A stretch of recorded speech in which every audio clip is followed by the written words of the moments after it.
Né? Tainá, pode botar aí a gravação. Quando você der o ok, eu sei que você gravou. Pronto, massa. Então, gente, boa noite, né, a todo mundo. Hoje é a nossa terceira aula do grupo de estudos em filosofia da magia, terceira reunião, né? Que na verdade é mais uma troca que a gente faz aqui, uma salada mista e uma reflexão filosófica com bruxaria, magia, esoterismo, metafísica. É, E hoje a gente vai falar sobre a filosofia religiosa do Eliphas Levi, que eu achei importante a gente começar com essa introdução ao Eliphas Levi, porque a gente vai estudar a obra dele, né? Então a gente vai ter assim, uma noção de quem é o Eliphas Levi, o que ele pensava e o que a gente pode esperar da obra dele, né? Eu preparei aqui alguns slides e obviamente na próxima aula a gente já vai começar o primeiro capítulo do dogma e o primeiro capítulo do ritual, tá? E assim, antes de começar aqui os slides, eu acho que eu preciso falar um pouquinho do que seria uma filosofia religiosa, né? Porque nem toda filosofia é religiosa, né? O que é uma filosofia religiosa? Porque existem filosofias metafísicas, não metafísicas, mas o que seria uma filosofia religiosa? Uma filosofia religiosa, gente, antes de eu começar a falar sobre a filosofia religiosa do Eliphas Levi, uma filosofia religiosa é uma filosofia que coloca a religião, né, o fenômeno religioso humano, como, vamos dizer assim, a culminância da natureza humana. Ou seja, a culminância ética da natureza humana. Então, é uma filosofia religiosa, é aquela que diz, olha, a suprema verdade da filosofia está na religião. Então, é tarefa da filosofia apontar para essas verdades que transcendem ela mesma e que apontam para a religião. Então, por exemplo, São Tomás de Aquino é uma filosofia religiosa cristã, Santo Agostinho é uma filosofia religiosa cristã, Plotino é uma filosofia religiosa pagã. Então, toda filosofia que coloca a religião acima da filosofia, mas que não dispensa a filosofia, que acha a filosofia importante, que acha a filosofia um momento de autoesclarecimento das verdades da religião, é uma filosofia religiosa. Então, a filosofia religiosa é que coloca a tarefa religiosa como a questão essencial do ser humano. Isso é uma filosofia religiosa. E também é típico de uma filosofia religiosa não só colocar um lugar especial para a religião, mas colocar um lugar culminante para a religião. É dizer, olha, as verdades da filosofia se fazem na religião, no entanto, o percurso filosófico é importante. No entanto, é importante percorrer essa discussão filosófica. Então, a gente vai conhecer o lugar que o Eliphas Levi dava para a religião e a sua filosofia, né, que coloca a religião como um lugar especial, como é a sua filosofia como um todo, tá? Bom, e aí eu dividi essa apresentação em dois aspectos. O aspecto biográfico, que a gente vai falar um pouquinho, e depois o aspecto do pensamento do Eliphas Levi, né? Algumas pinceladas de algumas influências que ele recebeu. Basicamente é uma coisa bem sintética, não vai ser algo tão aprofundado para a gente não estender tanto, que não é a nossa pretensão ser exaustivo. Né? A nossa pretensão é ser mais, vamos dizer assim, da epifania do conceito. Bom, o nome dele era Alfonso Luiz Constante, tá? Então, o nome dele não é Eliphas Levi, para começar. Eliphas Levi, Eliphas Zahed Levi, é tipo uma tradução hebraica, tipo um nome que ele traduziu isso aqui para o hebraico. Então, tipo assim, isso, claro, já é uma questão esotérica, né? Você dá um outro nome, porque obviamente você vai atrair uma outra influência espiritual e esotérica, assim como Jesus Cristo, né? Trocava ali, dava um outro nome aos apóstolos, Saulo, agora tu és Paulo, né? Pedro Alã, agora tu és Anael Cairós. Então, essa coisa do nome, ela é muito importante dentro de um caminho esotérico. Então, o Alfonso Luiz Constante, que nasceu em Paris em 1810, no dia 8 de fevereiro. 8 de fevereiro é um signo de aquário, não é à toa que uma das grandes obras dele que bomba chama-se Bíblia da Liberdade, né? Ou seja, olha aí, Bíblia da Liberdade e aquarianos, né? Olha como é uma coisa interessante. A gente vai ver que o Eurípides Levi era muito aquariano, né? Então, o 8 de fevereiro, o signo de aquário, marca muito bem essa característica revolucionária, rebelde do Eurípides Levi. Então, ele nasceu aqui, ó, no século XIX, em 1810, e ele morre no dia 31 de maio de 1875, né? Então, ele vive 65 anos, tá? Isso na França do século XIX. E é sempre importante lembrar que a França do século XIX é uma França napoleônica, né, Napoleão, e é uma França que estava, que a classe média, que era a maçonaria ali, os grupos maçons, estavam muito interessados na expedição do Egito, que o Napoleão fez, né? Então a maçonaria egípcia, a maçonaria mais esotérica, a maçonaria do rito de Mênfis, Mitzrayim, né? Toda essa classe média francesa, ela está muito interessada numa certa egiptologia, né? À toa que o Livre Levi vai acreditar que o tarô vem dos egípcios, né? Então tem toda essa atmosfera egiptológica dessa França napoleônica que fez uma expedição ao Egito, né? E os maçons que voltam dessa expedição fundam o rito de Mênfis, né? E aí a maçonaria egípcia, a maçonaria mais esotérica, eles já estavam sentindo que a maçonaria estava se desvirtuando, estava virando um mero clube social. A gente vai ver depois a relação do Eliphas Levi com a maçonaria, tá? E assim, o Eliphas Levi, ele estudou. Ah, ele tinha acidente de touro, não sabia, mas faz todo sentido. Assim, o Eliphas Levi estudou filosofia, estudou teologia, e ele era pintor e desenhista, né? A gente tira pelo famoso Baphomet, né? Que a gente vai ver que ele ainda é um desenho feito à mão pelo Eliphas Levi. E ele treinou, na verdade, ele era preparado para ser diácono, né? Então ele era presbítero, a gente vai ver isso aí com calma. Só que ele largou essa vocação de diácono e tornou-se magista cerimonial. Então a gente vai ver o que foi que fez ele abandonar essa carreira de diácono, né? Uma questão muito interessante que marca muito o pensamento dele. De aí com calma. E aí, em 1841, né, já aqui com 31 anos, olha, 30, 31 anos, né, depois do retorno de Saturno, ele escreve a sua obra assim que.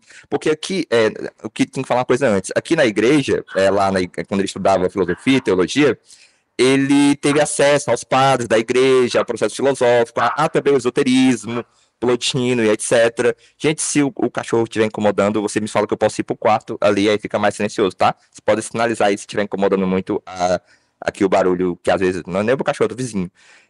Mas ele fica quietinho, depois de um tempo ele fica. Voltando aqui, eu chamo ele de Baby, o Baby do Dragon Ball GT.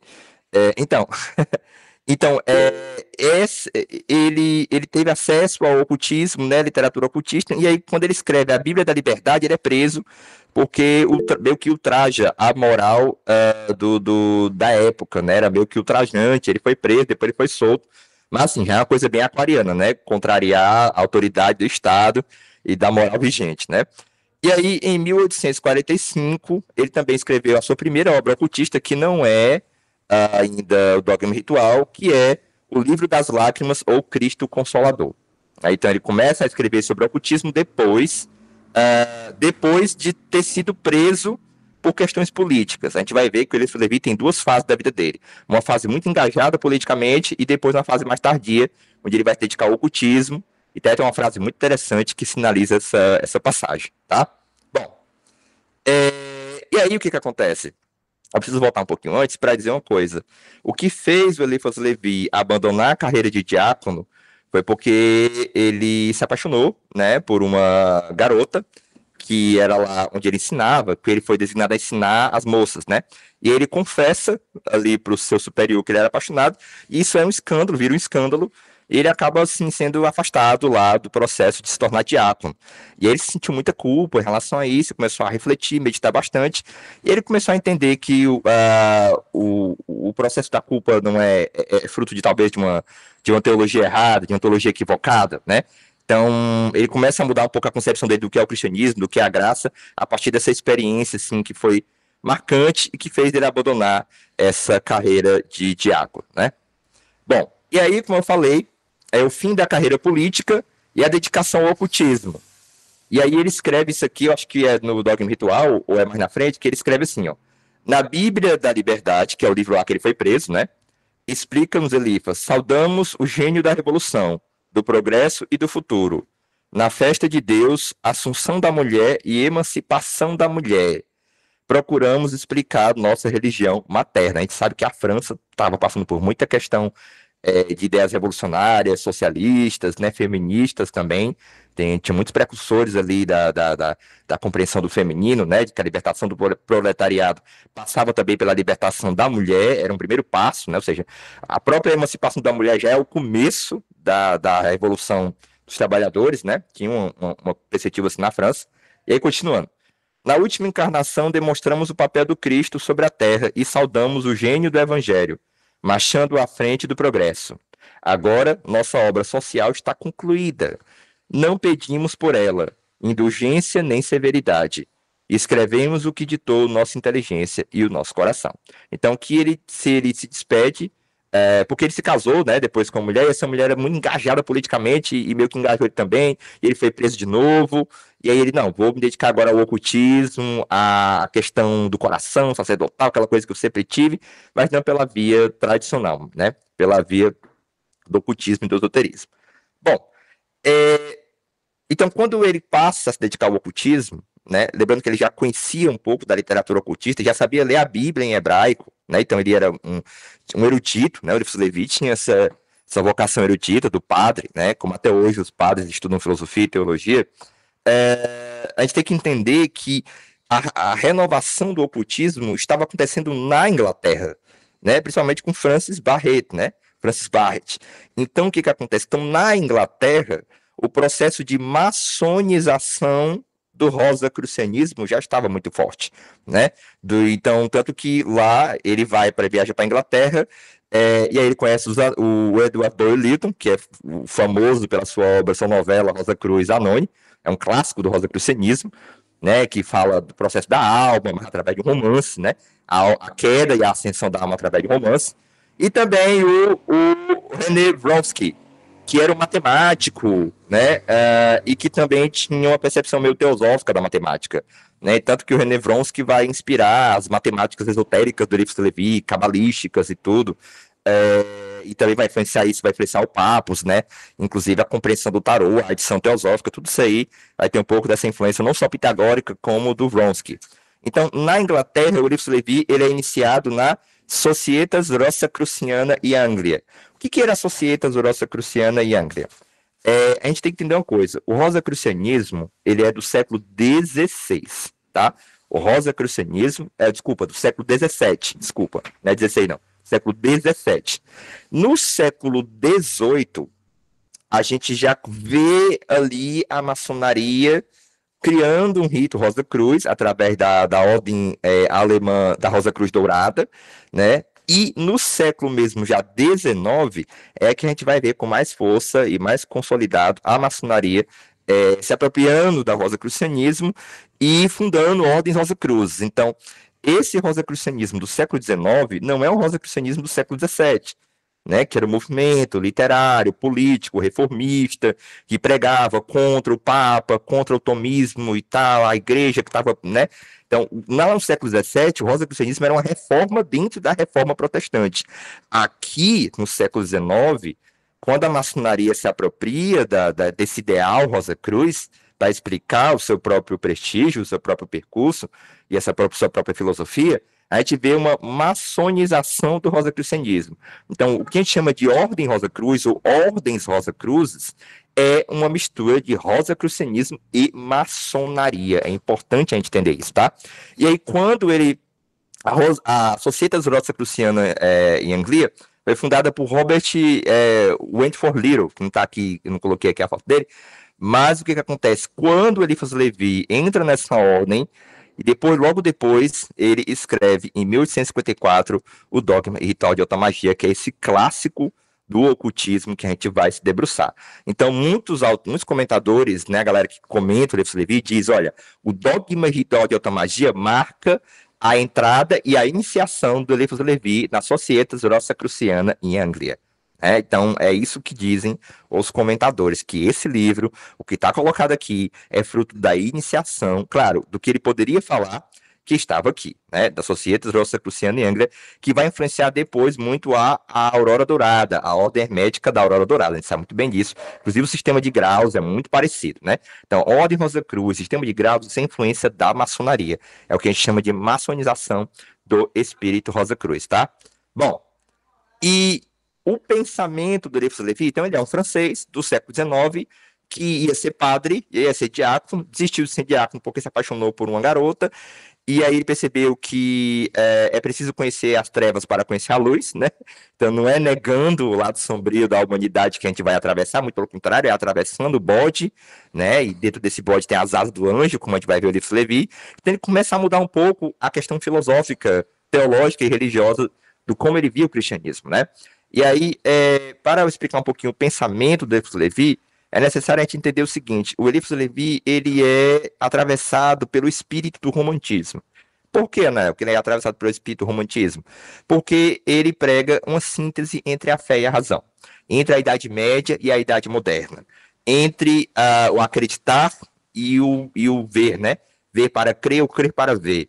Então, pensar essa síntese entre a fé e a razão era um ideal do romantismo, um ideal do século XIX, né? A ideia de que a razão fria ela conduziria o mundo às ruínas, que existe algo na fé, no passado, que precisa ser resgatado, que precisa ser prospectado em relação ao futuro, né?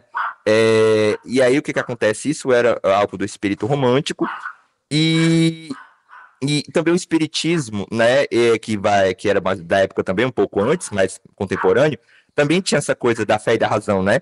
Através de uma religião científica, racional, dos espíritos, né? Agora a fé e a razão estariam conciliados. Então isso tem a ver com um ideal romântico, tem a ver também com essa coisa que no passado tinha uma sabedoria imemorial que atravessa tudo, que o ser humano era mais pleno de sentido.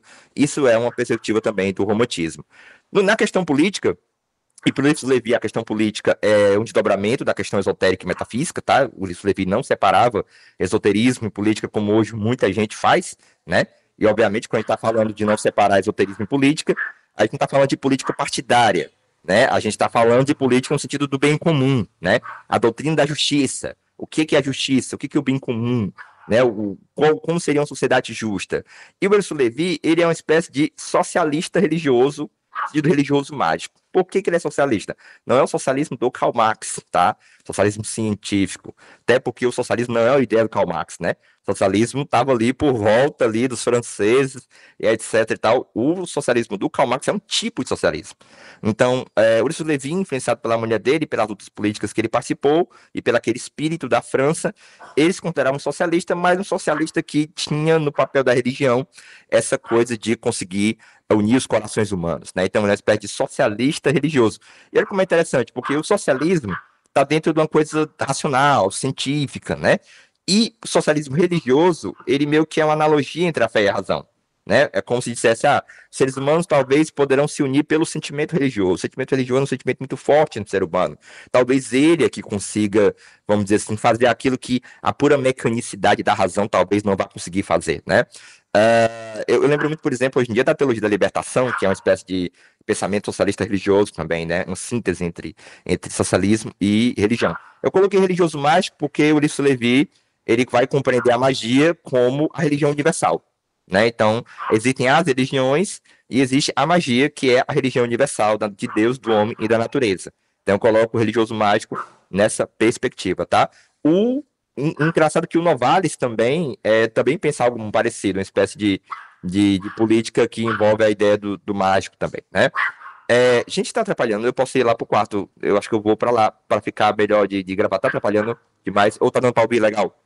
Sinalize aí pra mim no comentário, tá de boa, qualquer coisa eu posso ir pra ali, fica bem melhor outro quarto, tá? Bom, é o que eu fico pensando que tá atrapalhando. Bom, então tá ótimo, então vou continuar aqui.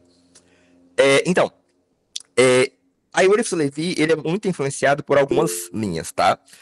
Ele é influenciado diretamente pela cabala cristã, pela cabala hermética, pela maçonaria e o rosacrucianismo.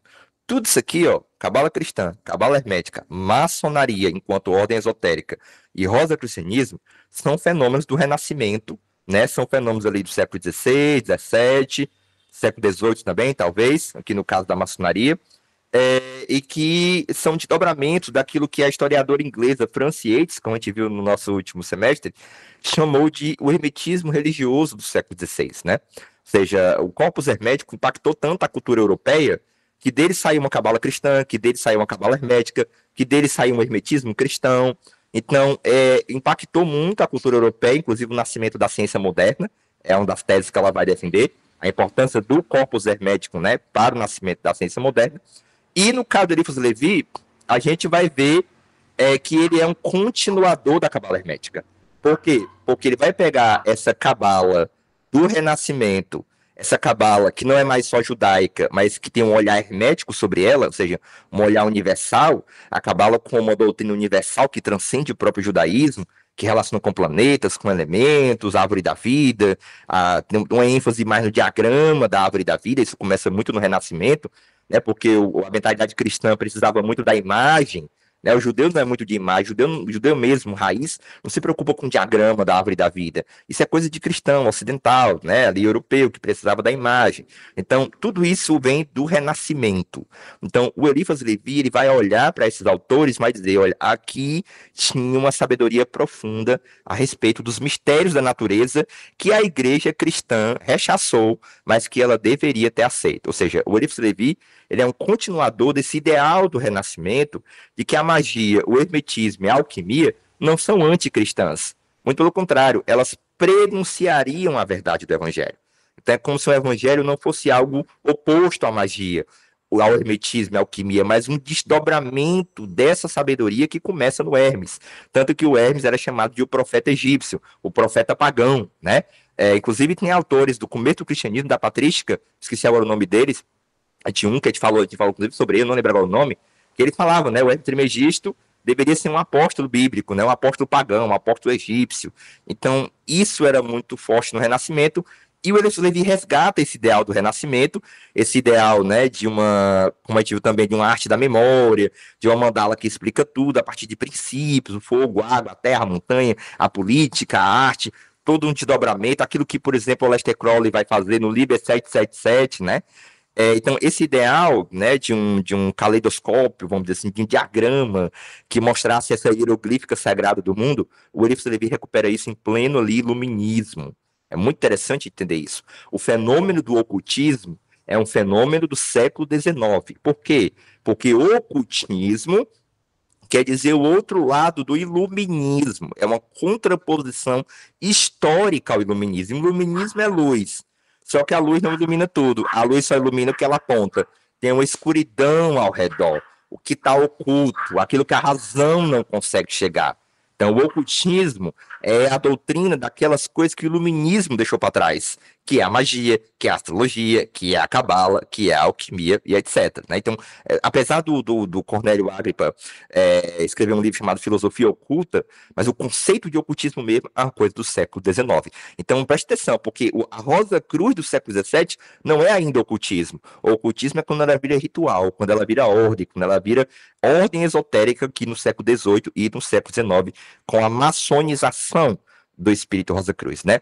Só que o Eliphas Levi, e aqui é a grande questão, ele vai acrescentar uma coisa na cabala hermética. Então ele vai trazer a cabala hermética contemporânea, a cabala hermética do século XIX, cabala hermética moderna. O que ele vai acrescentar?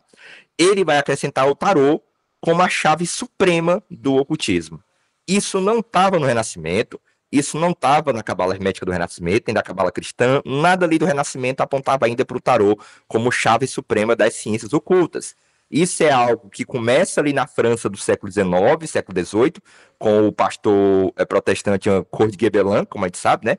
Ele que olhou para o tarô e viu no tarô hieróglifos egípcios, né? A ideia de que aquilo ali eram figuras egípcias antigas, ele trouxe essa ideia de que o tarô era, na verdade, uma reminiscência de um livro egípcio. E aí pegou muito na época, porque ele tinha grande respaldo sobre isso, né? E o Eliphas Levi continua essa ideia, só que o Eliphas Levi desenvolve isso de uma maneira inaudita, né? De uma maneira que o outro grande tarólogo também da época, o Aliette, o cabeleireiro lá, não desenvolve com essa sistematicidade. Porque o Aliette também, ele vai desenvolver essa questão da astrologia com o tarô, então vai fundar um método que une tarô com a astrologia. O Eliphas Levi critica o Aliette porque o Aliette era meio psíquico, mediúnico. Né? Ele recebia aquilo ali por inspiração, ele não tinha um método, ele não tinha cabala, ele não tinha a dedução da matemática sagrada, ele não partia de um princípio filosófico, ele não tinha, o Aliette não tinha uma fundamentação filosófica clara para o Eliphas Levi. Aí o Eliphas Levi vai e diz, não, o tarô, ele é a síntese das ciências ocultas e eu vou mostrar isso metafisicamente, filosoficamente. Obviamente, a formação em filosofia do Eliphas Levi deu o cabedal, né, a potência para ele conseguir fazer isso. Então, o Eliphas Levi, ele inaugura essa coisa do tarô como a chave suprema do ocultismo e ele constrói uma cabala hermética que ele acredita em estar totalmente representada nos arcanos maiores do tarô, também nos arcanos menores. Só que o Elif Levi, ele não achava que isso era uma coisa que ele tinha descoberto ou que ele tinha inventado. Ele achava que isso estava escrito nessa chave aqui, ó, que é a chave do francês Guillaume de Postel. Guillaume de Postel era um grande erudito ali do século XVI, XVII, se não me engano, esotérico também, ligado à magia, ligado à alquimia, ligado a toda aquela atmosfera do hermetismo religioso que contaminou a Europa. Ele desenhou essa chave que seria a chave da matemática sagrada, da linguagem do mundo, da natureza e de Deus. Tanto que aqui está escrito, ó, Deus, homo, rota, ou seja, Deus, homem e natureza. Rota quer dizer roda. Então, Guilherme de Postel, no século XVI, escreve rota porque ele está dizendo que a natureza é esse giro. Né? A natureza gira. Tudo bem que eles não acreditavam que a Terra se movia. Preste atenção, eles acreditavam que a Terra era imóvel, que tudo se movia ao redor da Terra, mas os céus se moviam. Então, a natureza é uma roda em movimento, é uma rota. O Eliphas Levi, não sei o que foi que ele viu, que inspiração, que gnose foi essa, que iluminação foi essa, ou que delírio foi esse. Fica aí com cada um de vocês, se são gnoses, se são delírio. Para mim é uma gnose profunda, né? Para mim isso é material de trabalho, para a gente refletir. Ele vê esse rota e ele diz, não, não, aqui ele está chamando tarô, ó, taró. Ou seja, aqui tem um segredo, rota, tarô, Torá, o livro sagrado dos judeus, rato, né? Então, quando você joga com as palavras, joga com a linguagem, há a questão poética, ó. A questão da poesia, das palavras que o Elif Levi, aliás, que o Novares também vai falar. O Novares vai dizer que as letras são instrumentos mágicos, né? Como é que ele chama? As letras são clubinhos mágicos, como ele diz, uma coisa assim, potência mágica, né? E aí ele vê aqui o tarô, e ele desenvolve a ideia de que o nome de Deus, Yod-Re, Val-Re, está ligado ao tarô, está ligado à rota, porque é a roda do mundo, é a rota sagrada, é a rota, é o caminho. Então, ele vai desenvolver que essa chave aqui, ó, aqui é o Livro Levi, essa do lado direito aqui é o Livro Levi, onde, ó, Deus, homem, natureza, aqui tem os 4 animais do Apocalipse, aqui tá ligado os 4 verbos da magia, aqui tá ligado os 4 naipes do tarô, aqui tá ligado as 4 fases da lua, as 4 fases da inspiração, as 4 fases da humanidade, os 4 quadrantes da astrologia, enfim.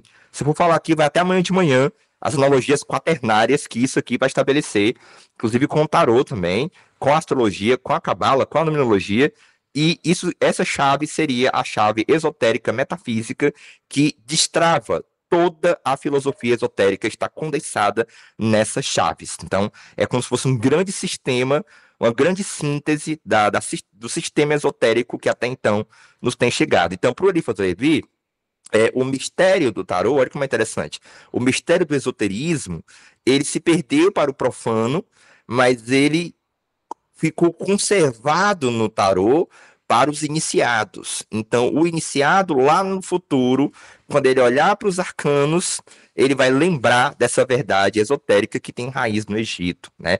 Então, é como se assim, houve uma perseguição ao ocultismo, ao esoterismo, por causa da igreja, e aí os iniciados teriam guardado as chaves da doutrina secreta no tarô para quando forem no futuro, quando eles reencarnarem, eles olharem para o tarô e lembrarem as chaves da iniciação. É isso que o Eliphas Levi acreditava em relação ao tarô. Interessante, né? Assim, como especulação, né? Como chave especulativa. E também, o que acontece? Hoje a gente sabe que o tarô não tem uma ligação direta com o Egito, a partir da Pedra de Roseta. Mas é aquilo que eu disse, né? A gente pode continuar pensando isso aqui como exercícios espirituais, né? Os arcanos, os símbolos, são exercícios espirituais para trabalhar certas questões da nossa alma. Mas, assim, tem mais coisas que eu queria falar aqui, um mundo de coisas, mas assim, tinha uma coisa que agora, eu não me lembro agora o que eu ia falar, era o quê, meu Deus? Era dos iniciados, tem uma coisa que me faltou agora, mas eu vou puxar aqui de novo. Era a questão de que os iniciados no futuro iam olhar para o tarô, iriam ver a chave da iniciação, né, como eu disse aqui. É interessante porque o Elif Levi se sente como um profeta disso, aquele que estava predestinado a descobrir e a perceber essa chave e desenvolver essa chave. E aqui, ó, o arcano 10 do tarô do Papos, né, aqui é o desenho do Papos, lembrando que um dos discípulos do Elif Levi vai ser iniciador do Papos, então tem uma certa continuidade entre o Elif Levi e o Dr. Papos, né, aqui no arcano do 10, ó, da roda da fortuna, temos aqui os 4 animais do Apocalipse, que são justamente, que estão ligados a Yod, Revalrei, a Tarô, e aqui tem os 4 elementos, né? Então, os 4 verbos da magia. Então, essa chave quaternária, essa chave da cruz, né? É a chave da magia, é a chave do sistema esotérico. E no arcano do mundo, ó, o tarô de Mazéria também reaparece. Olha como é interessante. Esses 4 animais, eles são os 4 animais da roda de Ezequiel, e são os 4 animais que aparecem no Apocalipse, né? É o leão, o touro, a águia e o anjo, né? Aqui simboliza o signo de leão, o signo de escorpião, né? A águia é o antigo símbolo do signo de escorpião, é a fênix, renasce das cinzas. Aquário é o anjo e o signo de touro. Lembrei do que eu ia falar. Que lá nos manifestos Rosa Cruzes, é dito que os Rosa Cruzes, eles são uma sociedade de chefes invisíveis, né? Que quem quiser entrar em contato com ele não vai conseguir, a não ser que eles queiram, e que eles tinham um livro, isso está lá nos manifestos Rosa Cruz do século XVII, que eles tinham um livro que, através desse livro, eles conseguiam entender e ler toda a natureza. O Eliphas Levi vai dizer, esse livro, o grande segredo dos Rosa Cruzes, era o tarô. Então, para o Eliphas Levi, a chave, o tarô esotérico, é o grande segredo da maçonaria, do rosacrucianismo, de tudo que você imaginar. Tá no tarô. Né? Então ele achava que isso estava ali nos Rosa Cruz. Existe uma polêmica, existe uma controvérsia, que é se o Saint-Martin, o Louis Claude Saint-Martin, que é um pouco ali antes do Eliphas Levi, se ele tinha essa chave do tarô, né? Porque o Louis Claude Saint-Martin não falava sobre o tarô. Mas existe um livro do Louis Claude Saint-Martin, que é Dos Erros e da Verdade, que tem 22 capítulos. E diz o Papus que aquilo ali está relacionado ao tarô. E o livro Dogma e Ritual de Alta Magia, que é esse desenho famoso do Eliphas Levi, né? Tá nesse livro. Esse livro, Dogma e Ritual de Alta Magia, do Eliphas Levi, é inspirado justamente no livro do Louis Claude Saint-Martin, que é 22 capítulos, que é Dos Erros e da Verdade. Eu ainda não li essa obra, inclusive, né? Então, o Eliphas Levi, ele se diz inspirado nesse livro do Louis Claude Saint-Martin. Então, o Eliphas Levi está completamente ligado à ideia do esoterismo francês. Eu coloquei aqui o Baphomet, que é um desenho feito pelo Eliphas Levi, e que influenciou, inclusive, a quimbanda luciferiana brasileira, né? Os primeiros pais de santos também do Brasil. Hoje em dia, essa imagem na Umbanda é o maioral, né? Exu maioral. Enfim, você vê como teve influência, né, do ocultismo europeu aqui na formação do imaginário religioso brasileiro. Essa imagem, ela é como eu já disse várias vezes, ela é uma sacada de marketing muito interessante, porque quem tem medo de magia e ocultismo sai correndo, não quer mais nem saber, a cor do cão, do capeta, eu vou embora. Aqueles que têm uma intuição chamada profundo vão entender, não, isso aqui tem alguma profundidade que eu preciso conhecer. Então, essa imagem, ela já é um teste iniciático, se você tem coragem de entrar no caminho ou não, porque um dos verbos da magia é querer saber, ousar e calar, né? Então, ousar. Você ousa entrar nesse caminho, esse caminho que tem um bode, que tem asa, né? Isso aqui é o processo alquímico da natureza humana, né? O ser humano é o elemento que é o meio entre o bode e o anjo, entre a animalidade e a espiritualidade. Então, é o processo alquímico, né? O ser humano como campo de batalha, o ser humano como essa efusão alquímica, essa máquina, essa forja, essa fábrica, né? Essa coisa que vai forjando um ser angélico, né? Através do bode. Então, isso é o Eliphas Levi, desculpa, isso é o Baphomet, né? Esse é o verdadeiro sentido da imagem do Baphomet que muita gente fica assim com medo, né? E claro que também foi um escândalo na época falar sobre isso também, trazer essa imagem. Quem é que não associa ao Satanás, né?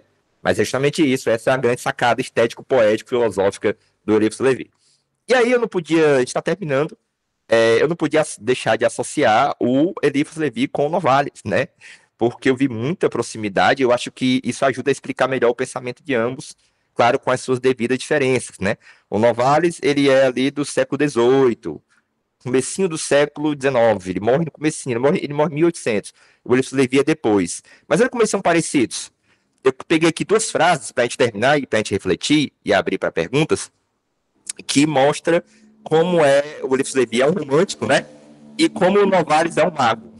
Porque a gente está acostumado a dizer, não, o Eliphas Levi é o mago, o poeta é o Novalis. Mas o Eliphas Levi também é muito poeta e o Novalis também é muito mago. Olha como é interessante essas 2 frases, porque elas mostram o conceito de idealismo mágico, que é um conceito que o Novalis vai desenvolver.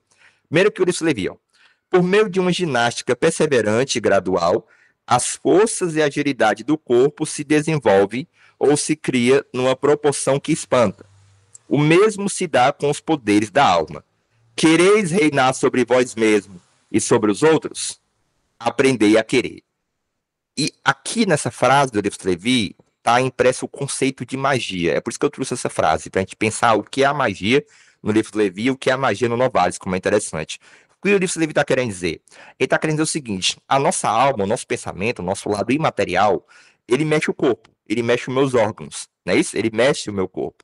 Então, se ele mexe o meu corpo e o corpo é natureza e o corpo é cosmo, então o começo da alma dominando a natureza começa no meu domínio sobre o meu corpo.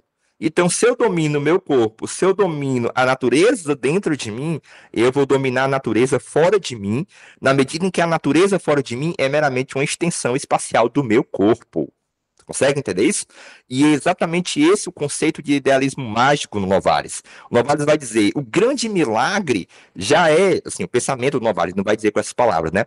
Mas dentro do romantismo alemão, o fato de a gente estar aqui conversando, de sermos rochas, matéria, que tem pensamento, que fala, isso já é o começo do milagre, isso já é uma grande magia. Porque uma coisa imaterial, que é o pensamento, que é a alma, que é essa interioridade, está mexendo aqui em elementos químicos, está aqui falando, está aqui gerando pensamento, está aqui gerando recordação. Como é isso?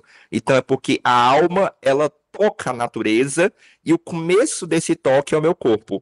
Então, se eu domino meu microcosmo, eu vou dominar o macrocosmo. Eu me arrepio todinho com isso. Porque é uma tese muito ousada, né? É uma tese muito ousada para o Novalis, que quer se meter com filosofia. Por isso, Levi não. Isso Levi é bruxo, é esotérico, ele não tem que dar satisfação para ninguém. Mas olha o que o Novalis diz aqui, ó. Olha se isso não é parecido com o Maurício Levi. Nós estamos simultaneamente dentro e fora da natureza. Olha como é interessante, né? Eu coloquei essa frase porque eu não achei a frase mesmo que eu queria, que eu estava procurando agora à tarde e acabei não achando. Mas depois eu vou procurar e posso colocar na próxima aula. Que é uma frase que o Novalis fala exatamente assim, né? Que a alma, meio que a alma controlando o corpo, né? O pensamento, a consciência, né? Eu vou mexer minha mão, eu vou beber água. Já é uma espécie de o imaterial tocando no material, né? Influenciando o material. Então, o mago é aquele que entendeu que o domínio do mundo exterior começa com o domínio do seu próprio microcosmo, né? Então, se ele consegue dominar a natureza do seu próprio corpo, o que impede, então, de dominar a natureza externa, né? Se a natureza externa é uma extensão do meu corpo material.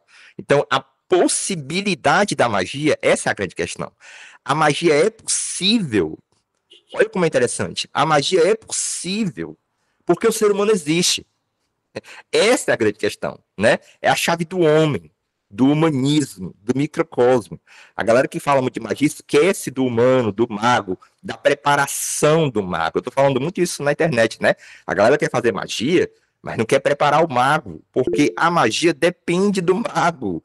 Lá no Corpus Hermeticum, o poder dos deuses desce ao ser humano para as estátuas, para a natureza. Então, o ser humano é canal onde desce e onde sobe as forças divinas, sobe e coagula, né? Olha o processo alquímico. Então, o que que acontece? Então, o que o Maurício Levi e o Novalis estão dizendo é o seguinte: a magia é possível porque a alma e a natureza se encontram no ser humano. Entende? Ou seja, no homem, na condição humana, ao casamento do céu e da terra, ao casamento do espírito da natureza. Ou seja, a possibilidade da magia, a possibilidade de nós nos comunicarmos com a alma do mundo, ler essa hieroglífica, essa linguagem sagrada da natureza, né? Essa possibilidade de ler isso é porque o espiritual e o natural se tocam na condição humana. O natural representado pelo quaternário, e o espiritual representado pela Trindade. 4 mais 3, 7, que é o número do ser humano, como a gente viu aula passada. Né? 3 é o número divino, 7 é o número do humano e 12 é o número da natureza. 12 é 3 vezes o 4. Né? Ou seja, o quaternário e o 12 estão ligados, 12 signos, a natureza, o quaternário, a roda, a rota, a cruz, a suástica, né? A suástica, como símbolo antigo, representava esse movimento eterno da natureza, né? Bom, e aí, meus amigos, meus hereges condenados pela Igreja Católica e pela Igreja Protestante e por todas as vozes celestes, a gente agora está preparado para entrar finalmente no corpo santo da Mãe Divina, que é a árvore da vida, dogma e ritual de alta magia, a cabala e o tarô. Então eu finalizei com essa imagem. Por quê? Porque o que a gente vai estudar no Livro Levi? A gente vai estudar a Mãe Divina, a Ísis, o corpo da Mãe Divina. A gente vai estudar essa alma do mundo, esse cosmo, que é ao mesmo tempo hierarquia angélica e ao mesmo tempo povoado de seres divinos, né? De símbolos e de forças. Então eu coloquei essa imagem da árvore da vida porque agora sim a gente está preparado para entrar na cabala hermética do Eliphas Levi, que vai trazer a novidade do tarô, né? É claro que a gente vai acompanhar o primeiro capítulo, vai associar a Keter, vai associar esse primeiro caminho. Então, lá no primeiro capítulo do Dogma Ritual da Alta Magia, ó, a gente vai trabalhar esse caminho aqui, ó, o caminho de Keter a Roquemar, né? Então, é importante que vocês entendam que essa árvore da vida, o que ela é na compreensão do Eliphas Levi? Ela é justamente entre a terra, o humano, né, que é a natureza, e o divino, existem os seres intermediários, as instâncias intermediárias. Lembra que eu disse que um dos conceitos fundamentais da magia é a hierarquia sagrada? É a ideia do cosmo como comunidade de seres divinos? Pois pronto. A cabala hermética é uma cabala que dá ênfase na árvore da vida, que dá ênfase dessa relação da árvore da vida com os planetas da astrologia, tá aqui, e com o tarô. A cabala judaica não dá essa ênfase na árvore da vida. A cabala judaica nem relaciona com o tarô, nem com o planeta. Relaciona com o planeta sim lá no Sefer Yetzirah, mas é um pouco diferente. E então é bem diferente. Então a cabala hermética é uma visão, como eu já disse, hermetista da cabala, e tá tudo bem a gente admitir isso, né? O Livros Levi ele achava que a cabala hermética era a cabala dos judeus. Hoje a gente sabe que não é. Cabala hermética é uma leitura renascentista e hermética da cabala. E tá tudo bem, eu acho, a gente aceitar isso no século XXI. A gente termina essa briga com os judeus. A gente não precisa mais ser esculhambado por todos os outros. Ah, os ocultistas deturparam a cabala, como fala o Geshe Scholem, né? O amigo lá do Walter Benjamin. Né? É um livro muito bom. Eu amo o Gershon Scholem, mas quando eu abro ele falando da cabala e ele destruindo o ocultismo, não sei o quê, que aquilo ali é uma deturpação, que aquilo ali é charlatanismo, deturparam a cabala, não sei o que, não sei o que. Aí eu penso assim, não, vamos construir uma outra narrativa sobre isso? A gente vai admitir que a cabala hermética não é a cabala judaica, pronto? Aí a gente fica imune a essa crítica, né? Porque essa crítica ela só existe se a gente ficar nessa insistência que a cabala hermética é a cabala judaica. E a cabala hermética não é a cabala judaica. Os judeus estão corretos. Mas não tem problema ela não ser a cabala judaica. Porque o nosso interesse é o hermetismo do século XVI, esse hermetismo do Renascimento, esse hermetismo religioso que vai influenciar o ocultismo, né? Um Crowley, a Golden Dawn e etc e tal, né? E sim, o Scholem fala muito mal, realmente, do Livro Levi e tal. E assim, ele fala muito mal porque esses autores ainda acreditavam que a cabala hermética era a cabala judaica. Nós aqui não. Eu acho que está na hora da gente criar um novo ponto nessa história, né? Aqui no século XXI, de dizer, tudo bem, a gente continua com a cabala hermética sabendo que ela é cabala hermética e tá tudo resolvido e tá tudo bem. É a cabala hermética, tá certo? E é basicamente isso. Então, na próxima reunião, a gente já vai entrar no dogma e ritual de alta magia. E eu vou abrir meu microfone, deixar vocês fazerem perguntas à vontade. Eu encerro minha apresentação por aqui. É isso. Vou só pode falar, Renan. Boa noite, estão me ouvindo? Boa noite. Primeiro, parabéns, né, Anael Queiroz, né, pela sua belíssima apresentação. Aí, agora, vendo aqui essa própria imagem aqui, né, mas já trazendo o que eu ia falar, né, já tinha pensado. Uma vez eu vi um vídeo em que o cara meio que falava de forma bem introdutória sobre o dogma ritual, né, da alta magia. E aí ele acabava falando que cada capítulo do livro está conectado a um arcano maior do tarô, né? Aí eu gostaria que você falasse um pouco sobre isso, né? Basicamente. Show. Muito bem, pois é. O tarô, ele é a chave hermenêutica fundamental da obra, né? Então, assim, é um livro sobre filosofia esotérica do tarô. Por isso que muita gente que vai ler o Dogma e Ritual de Alta Magia sem essa chave hermenêutica sequer entende a obra. Eu digo isso porque quando eu li a primeira vez, eu não sabia disso. Eu li capítulo por capítulo e não entendi onde é que ele queria chegar, porque um capítulo ele falava de uma coisa, outro capítulo ele falava de outra, e parecia uma coisa rapsódica para mim, parecia uma coisa fragmentária. Então, poxa, eu achei legal o livro, mas ele fala muitos assuntos. Ele quer chegar aonde? Depois de um tempo, amadurecendo, as pesquisas, as leituras, foi que eu vi essa chave de que o dogma ritual, sim, cada capítulo está associado a um arcano maior do tarô. Só que nosso estudo aqui, a minha proposta, é a gente não ficar só nessa conexão. É a gente avançar um pouquinho mais e relacionar o primeiro capítulo com o primeiro arcano maior do tarô, que é o mago, com o primeiro capítulo do Apocalipse. Porque o Apocalipse também tem 22 capítulos, e um dos grandes mistérios dessa metafísica esotérica tarológica é como cada arcano do tarô está expresso nos capítulos do Apocalipse. Né? Então, isso é um mistério. Né? E é intrigante esse mistério. É muito intrigante, porque se você for prestar atenção, no capítulo 20 do Apocalipse, é um anjo veio do céu tocando uma trombeta, ressuscitando os mortos. E o arcano 20 do tarô é justamente um anjo vindo dos céus, ressuscitando os mortos, né? Você pode dizer para mim, mas é claro que o tarô, por simbolizar uma iconografia cristã, né, da Idade Média, ele vai representar o Apocalipse, porque o Apocalipse era uma das grandes preocupações do povo da Idade Média. Então, é natural que possa realmente haver uma ligação do tarô, que tem uma simbologia cristã, com o Apocalipse, na medida que o tarô tem ali raiz na Idade Média. Sim, claro, ninguém vai negar isso, né? Mas para a gente aqui, que está querendo, está trabalhando uma perspectiva esotérica, místico-mágica, essa meditação dos arcanos com o tarô, com o Apocalipse, né? E também com os caminhos da árvore da vida. A gente vai também tentar relacionar com o caminho da árvore da vida. E eu queria também, se desse, né? Porque eu não estou tendo tempo, mas aí eu abro essa proposta para quem quiser topar. Existe um livro também do Valentin Tombeck. Eu tenho um PDF dele, eu coloquei no grupo, que é as 22 meditações dos arcanos maiores do tarô. Na minha opinião, é o maior livro de tarô que já foi escrito na face da Terra até hoje que eu pude ler. E olha que eu já li muito livro de tarô. Então, para mim, ele é o auge. Eu não li ele todo, eu parei no Eremita. Ele é grosso, ele é grande. E o interessante dele é que ele é tradição francesa, ele continua livre Levi, ele continua. Isso, o Papa não, foi o Papa, foi. Exatamente, o Papa leu ele. Tem uma foto do Papa com esse livro.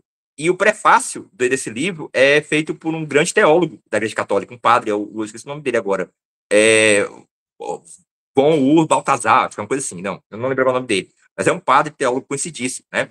E aí, o que é interessante desse livro? É que cada capítulo, se alguém se dispuser a ler, de repente, trazer para a gente aqui só as passagens bíblicas que explicam cada arcano. Esse é o ouro desse livro. Relaciona até com o Schelling, para você ver o nível do livro, né? Falar até do Schelling, do romantismo alemão, no nível do livro de tarô. Quando eu vejo um livro de tarô falando do Schelling, eu digo, bom, realmente, o cara foi bater longe numa metafísica da liberdade ali profunda. E aí, se alguém se dispusesse a ler e colher para nós não o capítulo todo, claro, mas assim, as passagens bíblicas que se relacionam a cada arcano seria muito interessante. Por exemplo, eu lembro do mago. Quando eu for falar do mago, eu me lembro qual é a passagem bíblica que é relacionada com o mago. E é muito interessante porque você pega a chave profunda de cada arcano, né? Então, resumindo, a gente vai fazer um estudo do capítulo do Dogma Ritual com o Apocalipse e com a Árvore da Vida, e de repente com algumas passagens bíblicas que expressam aqueles arcanos. Então, sim, respondendo a sua pergunta, é uma chave hermenêutica fundamental, sem o qual a obra sequer faz sentido, né? O que a gente vai fazer é aprofundar essa teofania do simbólico, como dizia o Michel Eliade, essa hierofania do simbólico, porque, obviamente, isso vai mexer com a gente, tá? Isso vai mexer com quem estiver trilhando o caminho iniciático, ou estiver perto disso, ou estiver nas portas disso, né? Vai abrir, então, por isso que é uma coisa que a gente vai fazer de 15 dias, é para dar tempo de gerir essa teofania do simbólico, porque é aquela coisa, né? Quando você fala do mistério, o mistério conversa sobre você também. O mistério começa a conversar sobre nós diretamente e retroagir sobre nós, né? E na medida em que a gente sente essa coisa retroagindo, aí é o horizonte do mágico, né? O Novalis, ele diz muito isso, e a galera discute essa questão do quanto o Novalis estava tentando superar a filosofia do Fichte, né? Quando ele tenta traçar o conceito de idealismo mágico para dizer, olha, a magia é a ideia de que a natureza me responde e que algo lá me diz, algo, né? Que algo lá recocheteia, né? Em relação a mim, e o oráculo e o simbólico, e essa teofonia do simbólico, que começa muito na mística judaica, né? A mística judaica é do texto, é do símbolo, é da letra, e tem essa mística da linguagem. Tem muita força da cabala, Por isso que a Cabala está presente, né, dentro da magia e da alta magia, na medida em que a Cabala é essa mística da linguagem e a magia é a doutrina mística da linguagem. É a ideia de que a linguagem tem um poder também sobre a realidade, sobre os homens. É isso, eu acho que eu espero que eu tenha respondido. Quem é o próximo? É o Zil? Quem é o próximo? Pode falar. É o Bruno? E aí, galera, boa noite. Boa Boa noite. noite, Anael. Sumi um tempo, mas estou aqui novamente. Nossa, eu tô fritando aqui. Uma leve fritada, mas de boa. Então, não sei se eu vou conseguir ficar até o final, acabou que eu fiquei aqui na casa só para não perder o começo, mas eu vou fazer duas perguntas mais basiconas, lá do começo, na real, da explanação, né? No primeiro momento você falou um pouco sobre uma explicação geral sobre filosofia da religiosa, ou filosofia da religião, que eu acho que ressoa mais com uma questão mesmo de metodológica de pensar a filosofia e suas áreas, para depois você explicar a filosofia da religião do Eliphas. E aí a minha pergunta nesse sentido é sobre o próprio conceito de religião dentro, né, da sua interlocução com a filosofia. Há um debate gigante sobre o próprio conceito, né, da religião, da palavra, do termo, etimologia e tal. E era mais no sentido assim de perguntar essa filosofia, né, da religião do Eliphas em especial a gente pode chamar de uma filosofia da religião justamente por ela estar se articulando, ressoando com esses aspectos do religar e do religioso, ou poderíamos chamar também de uma filosofia da espiritualidade do Eliphas? Beleza, essa é a primeira pergunta. A segunda é mais uma curiosidade mesmo, histórica, porque você já tinha falado em outros momentos de quando descobrimos, né, que o tarô ele não era, né, tão imemorial, tão antigo, né? E é muito raro a gente achar fontes assim que falam um pouco sobre isso, sobre origens, mas sempre ou não se fala, ou tem aquela coisa assim, meio que memorial, meio só deixa assim meio que no ar, é antigo, simplesmente é antigo, né? Tem dados assim mais objetivos assim sobre a sua construção, e é isso. Obrigado. Show, excelente. Eu me arrependi de ter pego aqui a caneta para anotar que eu sou meio esquecido, mas eu vou responder as duas, eu tô lembrando. Qualquer coisa eu peço ajuda. Mas eu vou dar esses dados da questão do tarô, que é muito interessante. Eu escrevi um e-book sobre isso, a filosofia esotérica do tarô, onde eu discuto essa questão da origem, né, e do surgimento do tarô, que é diferente. O tarô surge em uma determinada data, mas o surgimento não é sua origem, não se sabe a origem, se sabe como ele apareceu, mas não com a sua origem. Mas eu entro já nessa questão. A primeira questão que eu achei muito interessante é sobre filosofia da religião, né? Existe uma diferença entre filosofia da religião e filosofia ela mesma religiosa, certo? Então, o Eliphas Levi, ele estaria dentro de uma reflexão de filosofia da religião. Eu não colocaria ele como um filósofo da religião. Por que eu não colocaria ele como um filósofo da religião? Porque ele não discute a religião filosoficamente, né, no rigor do que é a filosofia ali, Hegel, Schelling, Kant, o modo, né, de discutir filosoficamente mesmo, cruamente a religião. Mas ele tem uma filosofia, ou seja, um pensamento, né, sobre a totalidade, sobre Deus, o homem, a natureza, por isso que é filosófico, onde nesse pensamento filosófico a culminância do ethos humano é o religare, é o processo religioso. Então, o processo religioso é o dado originário da condição humana. Ele é anterior à vontade de potência. Entende? Então, ele é mais originário, é vontade de sentido, vamos dizer assim. É quase fenomenológico, né? Então, assim, então, a filosofia do Eliphas Levi, ela é religiosa, porque ela coloca a religião como esse dado, essa coisa mais profunda, essa questão central. O ser humano é essencialmente religioso. Por isso que é uma filosofia religiosa. Só que não é uma filosofia religiosa qualquer. É uma filosofia religiosa esotérica. Por que ela é esotérica? Porque ela não está pregando uma religião específica. Ela está pregando a ideia de que existe um universal das religiões. O esoterismo, um dos conceitos do esoterismo, né, um dos mais aceitos, claro que o conceito de esoterismo é um debate aberto, a gente acha que os conceitos são bem claros, né, quando você vai estudar eles, você vê que o debate sobre eles é infinito, né, você vai estudar o que é magia, ninguém define o que é magia, você vai estudar esoterismo, ninguém define o que é esoterismo, mas há sim, um certo encaminhamento, que o esoterismo é universal da religião. Então, isso Levi, ele via a religião como um processo universal, E ele viu o cristianismo como uma espécie de culminância desse espírito, uma coisa meio que hegeliana. O espírito das religiões culmina na mensagem cristã. Então, o cristianismo ele é um desdobramento dessa sabedoria imemorial, né? Então, é uma filosofia religiosa esotérica. E é uma filosofia religiosa esotérica mágica, porque a compreensão de que essa religião universal é a magia. Para o Livro Levi, a magia não é um ato de fazer magia. Eu vou praticar uma magia. Para o Livro Levi, a magia ela é uma espécie de a própria religião da natureza, a própria religião do divino, a própria religião do ser, né? Vamos dizer assim, a raiz de todas as religiões. Então, é esotérico, é filosófico, é religioso e é mágico nesse sentido, quando você compreende a magia como universal das religiões. No caso, então resumindo, o William Levy tem uma filosofia religiosa, ainda que ele não desenvolva uma filosofia da religião. O Plotino talvez tenha uma filosofia da religião, não tenho propriedade aqui para falar, mas ele tem uma filosofia religiosa. Quando ele coloca, por exemplo, que o estado lá de, como ele chama de noesis, né, de epifania noética, é a culminância da natureza humana. Né? Então, a gente pode até falar de uma filosofia mística nesse sentido, né? Coloca a experiência mística como a experiência culminante da condição humana. Né? O ser humano nasceu para ter a experiência mística. O sentido do humano é ter essa experiência direta com o sagrado. Então, quando você coloca isso, você está fazendo uma filosofia que coloca a mística como papel central. Sobre o tarô, é interessante, porque o tarô se sabe onde ele surge, mas não se sabe suas origens. Então, há dois conceitos quando a gente pensa o tarô. O surgimento é uma coisa, a origem é outra. Então, surge na Itália, do século XIV, né, pinturas, os nobres gostavam, compravam, aí a galera pintava, era encomenda, era um artigo de luxo, né, começa como um artigo de luxo, depois vira jogo, coisa lúdica, né, tem até coisa da igreja proibindo ficar jogando no dia de sábado, não sei o quê, e depois se torna esotérico no século XVIII. É engraçado, né? Lá pro século XVIII é que, isso aqui tem uma chave esotérica. Então o tarô tem 3 fases. Ele começa com um artigo de luxo, depois vira um jogo lúdico, depois vira a chave suprema do esoterismo. Então, há essa história do sentido do tarô. Então ele surge na Itália, do século XIV, mas a origem dele não se sabe. Por que não se sabe a origem dele? Porque o que aquelas cartas estão remetendo? Porque ali temos a papisa, né? A papisa Joana, a lenda da papisa Joana é bem mais antiga que o século XIV, né?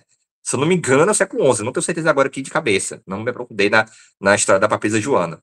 Mas não se sabe a origem, mas pela iconografia das cartas, se tem a ideia de que se trata ali do final da Idade Média, né? Algum momento da Idade Média, onde a figura do diabo, do Apocalipse ali no julgamento, né?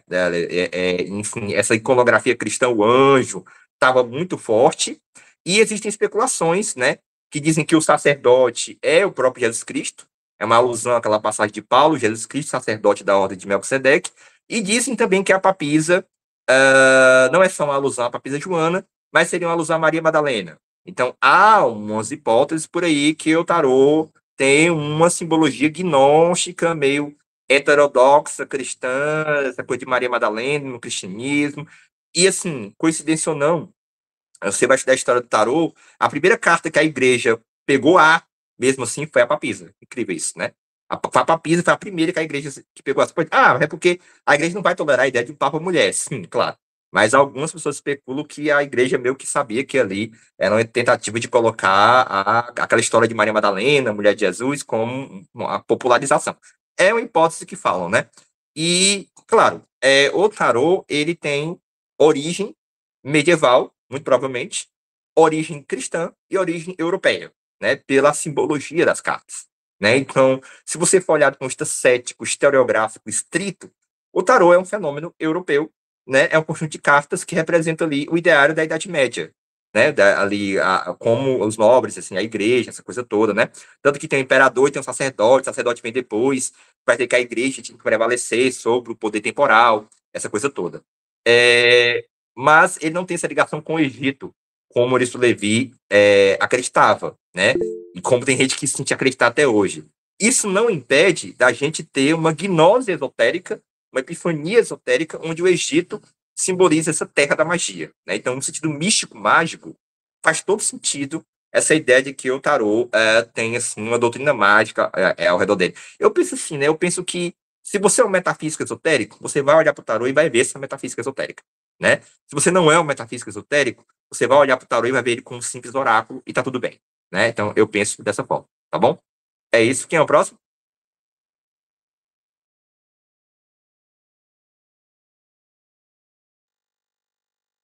Eu acho que era o Zil. Ia falar alguma coisa? Fala, Chay, tudo beleza, né? Era o Caio. Era o Caio. Era o Caio, perdão. Depois. Foi do Caio. Então, Falou já? Oi? Já falou? Eu acho que é o Zil Marx na minha frente, talvez. É o Zil Marx? Vai falar, Zil Marx. Era o Caio. Então, depois do Caio é o Zil, depois do Zil é o Ito. Então, nesses momentos, eu adoro brincar de advogado do diabo. Porque quando estudaram o inventário de um certo nobre da Renascença italiano, que eu não vou lembrar o nome, ele tinha no baú dele um deck de cartas que eram chamadas de cartas mamelucas. Os mamelucos, no caso, foram uma casta de escravos no Egito medieval, o Egito islâmico, que depois se revoltaram e acabaram tomando conta do país e basicamente criaram um império. Então, foi nesse império, provavelmente século XII ou XIII, que surge o que nós hoje compreendemos como jogo de cartas modernos, em que você tem as cartas divididas em 4 naipes, inclusive o naipe de paus era bastões de polo, que é um jogo que era considerado nobre nessa época entre os egípcios. Então, o tarô, ele tem uma origem egípcia, não no Egito antigo, mas nesse Egito medieval islâmico. E, claro, não é realmente uma origem esotérica, esses jogos mamelucos, esse jogo de cartas mameluco, ele era um jogo lúdico. E o que vai acontecer é que depois o Duque Sforza, ele vai encomendar um deck que ele vai querer, o astrólogo pessoal dele vai recomendar que ele crie um jogo que seja virtuoso, que entretenha, mas que ensine virtudes. E as virtudes, no caso, eram personagens que faziam parte do carnaval italiano. No carnaval italiano, as pessoas se vestiam como a Vitória, que virou o arcano do carro, e vestiam como a pureza. Enfim, eram personagens que faziam parte da cultura carnavalesca italiana, inclusive em alguns decks antigos o mago era chamado de o rei do carnaval, então o tarô ele vem de uma cultura carnavalesca, isso é engraçado pensar para nós que somos brasileiros. E esse tarô mais antigo do Conde Sforza não só vai trazer imagens da família dele, como a filha dele sendo a imperatriz, porque ela era casada com o imperador Maximiliano do Sacro Império Romano Germânico, que vai ser representado no arcano do imperador, mas era um tarô com uma estrutura completamente diferente, em que você tinha 12 cartas para os signos, 7 cartas para os planetas, 7 cartas para as virtudes, mas até hoje não se sabe quem foi o pintor que criou. E depois, quando se criou o tarô de Marsella, que é o que estrutura o tarô que a gente tem hoje, ainda antes do de Marsella não existia o arcano do diabo.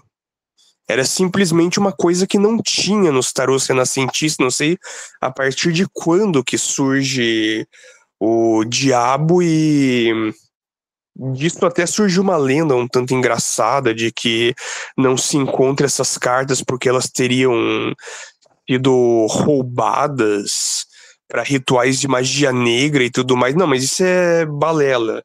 Simplesmente não tinham essas cartas. Bem lembrado, Caio. Não sei se você terminou sua fala, desculpa ter interrompido, se você não tinha terminado, mas muito bem lembrado a coisa dos mamelucos, né? O que eu tinha lido sobre a história do tarô é justamente isso que você está falando, que os mamelucos, né, herdaram para nós os arcanos menores, os 4 naipes, né? Tá ligado? Até uma ideia de casta também. E que os arcanos maiores seriam uma herança europeia. Então, acho que é interessante isso. E que tem a ver com isso que é trunfo, né? Os trunfos do tarô, os triunfos. Porque ali é um cortejo, é um carnaval. É muito interessante também ter lembrado essa perspectiva de que ali é um desfile, né? As cartas é um desfile, né? Tem também a ideia do carnaval, mas tem fundamentalmente a ideia do teatro, né? E a gente sabe, desde os gregos, o quanto o teatro tem esse poder catártico, né? Ali da poética do Aristóteles, a catarse, as virtudes, essa coisa toda. E é muito bem lembrado isso, essa questão dos arcanos, do tarô. E que eles têm essa raiz egípcia nesse sentido, né? Eu, particularmente, né? E antes de abrir aí para o pessoal que vai falar, eu gosto particularmente da meditação, né, e da reflexão que esses símbolos eles jogam, e isso me lembra muito a ideia de magia com poesia. Eu acho incrível a ideia poética, né, combinar signos, combinar símbolos, receber gnoses a partir daquele símbolo. Então, eu vejo muito esse jogo da magia com a poesia, não necessariamente com poema, mas esse lado poético, mágico, mágico, poético, tanto da magia da poesia como da poesia como algo mágico, né? Esse mesmo mágico. E eu vejo essa coisa do tarô com a cabala, muito isso. Muito aquilo que o Pierre Hadot chamava de exercícios espirituais. O Valentin Tombeck também vai chamar, ele vai dizer que cada arcano maior do tarô é um exercício espiritual. A gente tem que levar ele como exercício espiritual. Quem vai falar agora é o Zil e depois o Ítalo. Na verdade, boa noite, pessoal. Na verdade, eu não tinha levantado a mão, não. Gente. Tudo bem. Então é o Ítalo. Se o Ítalo for falar alguma coisa, a gente pode depois continuar no grupo. De repente, se alguém quiser falar alguma coisa mais, pode ficar à vontade, tá? Não sei se ficou clara a exposição. Vai ficar claro quando a gente ler mais os livros do Levi, do Vital de Automagia, né? Vai ficar mais claro as questões ali, as tensões conceituais e filosóficas e políticas, né? Porque é muito político esse Levi. Eu acho que eu falei um pouco dessa dimensão política dele, né? Não político partidária, como a galera pode pensar a primeiro princípio, mas político no sentido assim, da libertação, da emancipação humana. Ele tinha muito isso, muito forte. E ele acreditava que o esoterismo, né, a magia, esse retorno, fazia parte de uma nova era, tinha sua expressão política também, né? Hoje em dia a gente vê os esoteristas se afastando da discussão política, né? Achando que essa discussão do bem comum está fora da discussão do esoterismo, mas não está fora, né? Está profundamente ligada, e no Levi a gente vai ver isso, né? Diego, pode falar.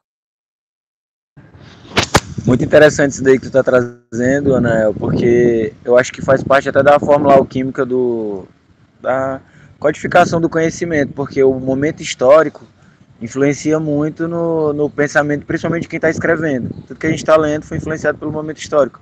Só que a gente que está aqui 200 anos, 300 anos depois, a gente precisa, para acessar o que é a essência daquele conhecimento, a gente precisa suspender e entender também um pouco como o momento histórico influenciou aquele saber, aquela escrita daquele autor, para que a gente possa, se não, digamos, dogmatizar o ensinamento, mas transmutar ele para que ele possa se adequar à nossa necessidade atual do que a gente está falando sobre filosofia da magia, sobre alquimia, sobre misticismo e esoterismo, né? Exatamente, perfeito o que você falou. A gente olhar para o passado, mas não no sentido de ser um reacionário, né? De prospectar um futuro, né? O Novalis fala muito isso, né? Nossa relação com o tempo, né? Assim, aqui no romantismo a gente inaugura essa relação com o tempo. A gente olha para o passado, mas não de voltar, porque tem muito preconceito no passado. Não dá para a gente olhar para cá, como se adequar com o presente, né? Olhar para o passado para conseguir projetar um futuro diferente. Então, se nutrir dessas chaves. Esse realmente é o espírito, né? É um espírito progressista, não é um espírito reacionário como o René Guénon e o Júlio Evolas, né? Então, a gente não é, pelo menos eu não sou, numa perspectiva de o passado estava certo, nós temos que retornar ao como era no passado. Eu acho que o passado tem chaves para a gente construir um novo futuro, né? A gente bebe do passado para olhar para o futuro. Então, a relação com o tempo, né? Com a temporalidade. Então, tem uma chave aí de como nós lidamos com o passado, como nós lidamos com o futuro. E é isso. Gente, eu quero encerrar por aqui, porque já está mais de 1 hora. A gente continua no grupo com a discussão. Eu agradeço demais a presença de todos vocês. E próxima aula, leiam logo o ritual do Dogma Ritual da Magia, que a gente vai discutir o primeiro capítulo, tá? Todos estão intimados a ler o Dogma Ritual da Magia. Pode falar, Diego. E quer dizer que então depois do Dogma Alta Magia a gente vai estudar o Capa Preta de São Cipriano? Boa ideia. A gente estava pensando no corpo vermético, mas é uma boa ideia, viu? É uma boa ideia. Vou estudar o antropológico. É uma boa ideia. Pois pronto. Pois é isso, galera. Valeu. Agradeço a todos vocês. Qualquer coisa a gente continua no grupo, a discussão. Boa noite, Nath. Boa noite a todo mundo. Valeu, Dieguito. Valeu. Valeu, Tainá. Obrigado por gravar.